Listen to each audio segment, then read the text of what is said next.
ಎಲ್ಲ ಮಾಧ್ಯಮದ ಬಂಧುಗಳಿಗೆ ಜನತಾದಳ ಪಕ್ಷದ ಪರವಾಗಿ ಸ್ವಾಗತ ಮಾಡಿ, ಈಗಾಗಲೇ ನಮ್ಮ ಬೆಳಗಾವಿ ಜಿಲ್ಲಾ ಅಧ್ಯಕ್ಷರು ಮಾತಾಡಿದರು. ನಮ್ಮ ಜೊತೆಗೆ ಇವತ್ತು ಮಾಜಿ ಶಾಸಕರು ಹಾಗೂ ಚಿಕ್ಕೋಡಿ ಜಿಲ್ಲಾ ಅಧ್ಯಕ್ಷರು ಮಗಣ್ಣವರು ಕಾಕಾವಾರ ಪ್ರಕಾಶ್ ನಮ್ಮ ಸುಮಂಕರ್ ಅವರು ಉಪಾಧ್ಯಕ್ಷರು, ನಾವೆಲ್ಲ ಯಾಕೆ ಬಂದೀವಿ ಅನ್ನುವಂಥದ್ದನ್ನು ವಿವರವಾಗಿ ಅವರು ಹೇಳಿದ್ದಾರೆ. ಮತ್ತು ನಮ್ಮ ಪಕ್ಷದ ಸಾಧನೆ, JDS ಪಕ್ಷದ ಸಾಧನೆ, ಕಡಿಮೆ ಅವಧಿಯಲ್ಲಿ ನಮ್ಮ ಕರ್ನಾಟಕದಿಂದ ಯಾರಾದರೂ ಪ್ರಧಾನಮಂತ್ರಿ ಆಗಿದ್ದರೆ ಒಬ್ಬರೇ ಒಬ್ಬರು ಅವರು ಸನ್ಮಾನ್ಯ ಶ್ರೀ ದೇವೇಗೌಡರು. ಮತ್ತಾರಿಗೆ ಪ್ರಧಾನಮಂತ್ರಿ ಆಗುವಂಥ ಅವಕಾಶ ಸಿಕ್ಕೇ ಇಲ್ಲ. ಆ ಅವಕಾಶದಲ್ಲಿ ಕಡಿಮೆ ಅವಧಿ ಒಳಗೆ ಇಡೀ ಭಾರತ ದೇಶದಲ್ಲಿ ನೀರಾವರಿಗಾಗಲಿ ಅಥವಾ ಅವರು ಹೇಳಿದ್ರಲ್ಲ ಇಂಡಸ್ಟ್ರೀಸ್ಗೆ, ಕೈಗಾರಿಕೆಗಳಿಗಾಗಲಿ ಭಾಳಷ್ಟು ಅನುಕೂಲ ಮಾಡಿಕೊಟ್ಟಂಥವ್ರು ನಮ್ಮ ಮಾಜಿ ಪ್ರಧಾನಿ ದೇವೇಗೌಡರು. ಕಡಿಮೆ ಅವಧಿಯಲ್ಲಿನ ಕುಮಾರಣ್ಣವರು ಗ್ರಾಮ ವಾಸ್ತವ್ಯವನ್ನು, ಯಾವ ಮುಖ್ಯಮಂತ್ರಿಯೂ ಗ್ರಾಮ ವಾಸ್ತವ್ಯ ಮಾಡುವಂಥ ಕಾರ್ಯಕ್ರಮ ಹಾಕ್ಕೊಂಡಿದ್ದಿಲ್ಲ.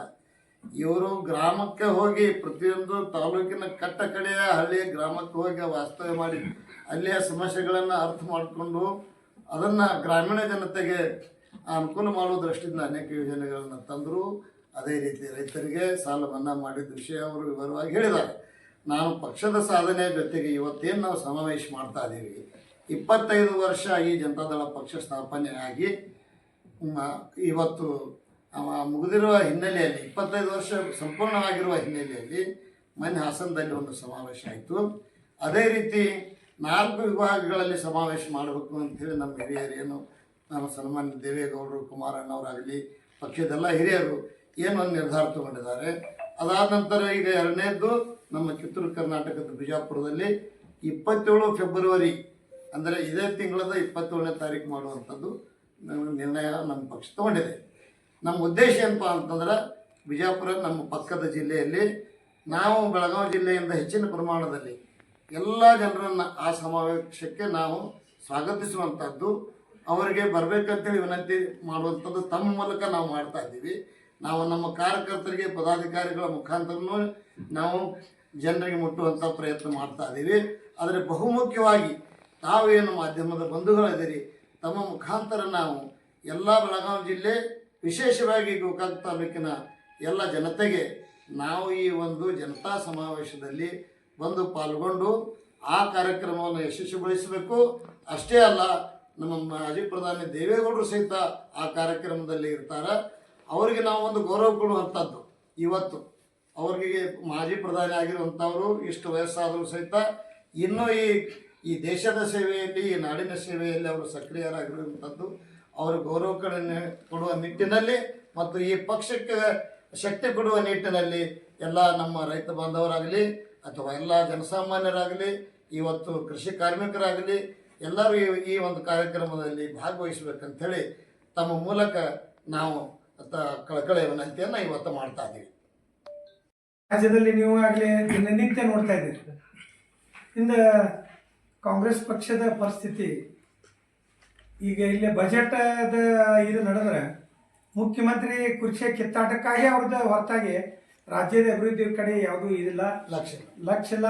ಮತ್ತು ರಾಜ್ಯದಲ್ಲಿ ಅಭಿವೃದ್ಧಿಗೆ ಅವ್ರದ್ದೇ ದುಡ್ಡೇ ಇಲ್ಲ. ಗ್ಯಾರಂಟಿಯಲ್ಲಿ ದುಡ್ಡು ಹೋಗಿ ಸರ್ಕಾರ ದಿವಾಳಿ.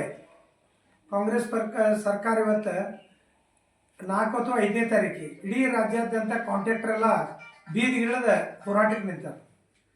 ಕಾಂಟ್ರಾಕ್ಟರ್ ಪರಿಸ್ಥಿತಿ ಹೆಂಗಾಗೈತೆ ಅಂದ್ರೆ ಎಲ್ಲ ಕೆಲಸ ಮಾಡಿ ಮನೆಯಲ್ಲೆಲ್ಲ ಬಂಗಾರ ರೊಕ್ಕ ಎಲ್ಲ ಒತ್ತಿಟ್ಟು ಸಂಬಂಧಿಕರ ಮನೆಯಲ್ಲಿ ಇದ್ದಂಥ ಆಸ್ತಿಗಳನ್ನ ಬ್ಯಾಂಕಿಗೆ ಪ್ಲೇಜ್ ಮಾಡಿ ಕೊಟ್ಟ ದಿವಾಳಿಗೆ ಬಂದಾರ. ಅಂಥ ಪರಿಸ್ಥಿತಿಯಲ್ಲೂ ಇವ್ರಿಗೆ ಕಾಂಟ್ರಾಕ್ಟರ್ದವ್ರಿಗೆ ದುಡ್ಡು ಕೊಡೋಕೆ ಇವ್ರಿಗೆ ರೊಕ್ಕಿಲ್ಲ, ಕೆಲಸ ಮಾಡಿದಂಥವ್ರಿಗೆ. ಆ ಕಾರಣಕ್ಕೆ ಈ ಸರ್ಕಾರ, ಕಾಂಗ್ರೆಸ್ ಸರ್ಕಾರ ದಿವಾಳಿ ಆಗೈತಿ. ದಿವಾಳಿ ಆದಂಥ ಸರ್ಕಾರ ಅವ್ರು ಏನಾಗತ್ತೈತೆ ಅಂದ್ರೆ ಮಂದಿ ಅವ್ರಿಗೆ ಕೂಡ್ತಾರೋ ಇಲ್ಲ ಅನ್ನೋದು ನೀವು ವಿಚಾರ ಮಾಡಿ. ಅವ್ರು ಮಂದಿ ಕೂಡಿಸ್ತಾ ಇಲ್ಲ. ನಿಮಗೆ ನೋಡಿ ಮತ್ತೆ ದಾವಣಗೆರೆಗೆ ಒಂದು ಸಮ ಮಾಡ್ತಾರೆ, ಇಲ್ಲ ನಿಮಗೆ ಪೋಡಿ ಮಾಡಿ ನಿಮಗೆ ಉತ್ತಾರ ಕೊಡ್ತಾರೆ. ನೀನು ಮೊದಲು ಯಾರು ಪೋಡಿನ ಮಾಡಿದ್ರು? ಮತ್ತು ಹೊಲಗಳು ಅಲ್ಲೇ ಅದಾವ, ನಾವೇನು ಬೇರೆ ಕಡೆ ಹೋಗ್ಯಾವು. ಹೊಲನೂ ಅಲ್ಲೇ ಅದಾವ, ಉತ್ತಾರೂ ಅಲ್ಲೇ ಐತೆ. ಪೋಡಿ ಮಾಡೋದು, ಪೋಡಿ ಮಾಡ್ತೇವೆ ಅಂತ ಹೇಳೋದು, ಸರ್ಕಾರಿ ದುಡ್ಡ, ಸರ್ಕಾರಿ ಕಾರ್ಯಕ್ರಮ, ಸರ್ಕಾರಿ ಊಟ, ಸರ್ಕಾರಿ ಪೆಂಡಲ್ಲ, ಪ್ರಚಾರ ಕಾಂಗ್ರೆಸ್ ಬೋರ್ಡ್ ಹಾಕೊಂಡು ಹೊಂಟಾರೆ. ಇದು ದಿವಾಳಿ ಸರ್ಕಾರ. ಈ ಸರ್ಕಾರ ದಿವಾಳಿ ಆಗೈತಿ.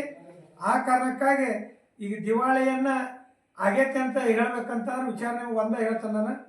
ಅಂದ್ರೆ ಯಾರಿಗೆ 38 ತಿಂಗಳ ಕೇಸ್ ನಡೆಸಿ ನೌಕರಸ್ಥರ ಪಗಾರ ಕೊಟ್ಟಿಲ್ಲ, ಅಂಗನವಾಡಿ ಕಾರ್ಯಕರ್ತರಿಗೆ ತತ್ತಿ ಕೊಟ್ಟರು, ತತ್ತಿ ಪೇಮೆಂಟ್ ಆಗಿಲ್ಲ, BCM ಹಾಸ್ಟೆಲು ಮುರಾರ್ಜಿ ಹಾಸ್ಟೆಲಲ್ಲಿ ಈಗ ಅವ್ರಿಗೆ ಪೇಸ್ಟ್ ಇಲ್ಲ, ಸೋಪ್ ಇಲ್ಲ. ಅಂದ್ರೆ ಇದೇನ ಜನಸಾಮಾನ್ಯರ ಸರ್ಕಾರವೋ ಏನು ತುಡುಗರ ಸರ್ಕಾರನೋ ಜನನ ತೀರ್ಮಾನ ಮಾಡಲಿ ಅಂತ ನಮ್ದು ವಿಚಾರ. ನಮ್ಮ ಪಕ್ಷ ಅದ ಉಳಿತೈತೋ ಇಲ್ಲೋ ಅನ್ನೋದಕ್ಕೆ ನಾವು ಎಲ್ಲ ನಿಟ್ಟಿನಲ್ಲಿ ಅದೇ ನಾವು ಈಗಾಗಲೇ 25 ವರ್ಷದಿಂದ ಈ ಪಕ್ಷವನ್ನು ಉಳಿಸೋ ಪ್ರಾದೇಶಿಕ ಪಕ್ಷ ಐತೆ ಇಲ್ಲೋ ಅನ್ನೋದಕ್ಕೆ ಸಂಪೂರ್ಣವಾದ ಮಾಹಿತಿ ನಿಮಗೆ ಐತೆ ಅಂತ ನಾ ಹೇಳಿಕ್ಕೆ. ಸರ್ಗ ಈಗ ತಾವು ನಮ್ಮದೇ ಸರ್ಕಾರ ಬರ್ತೈತೆ ಅಂತೇಳಿ ಸೇಮ್ ಡಿಸಿಷನ್ ಎಲ್ಲ ಕಡೆ ಒಂದು ಹೇಳಿ ಮತ್ತು ಅವರು ಅದನ್ನ ಹೇಳ್ಬೇಕಲ್ಲ, ಬೇರೆ ಏನು ಹೇಳ್ತಾರೆ. ಈಗ ನೋಡ್ರಿ ನೀವು ಉದಾಹರಣೆ ಐತಿ NDA ಆಗೈತೆ ಅಂತಂದ್ರೆ ಈಗ ಬಿಹಾರದಾಗ ಉದಾಹರಣೆ ಏನೈತಿ, ಕಾಂಗ್ರೆಸ್ಗೆ ಎಷ್ಟು ಬಂದಿದ್ದಾವೆ. ಆ ಕಾರಣಕ್ಕಾಗಿ ಅದ್ರ ಬಗ್ಗೆ ನಾವೇನು ಹೆಚ್ಚಿಗೆ ಇದನ್ನು ಮಾತಾಡೋದು 2028ಕ್ಕೆ NDA ಸರ್ಕಾರ ರಾಜ್ಯದಲ್ಲಿ ಇರ್ತದೆ. ಅವರು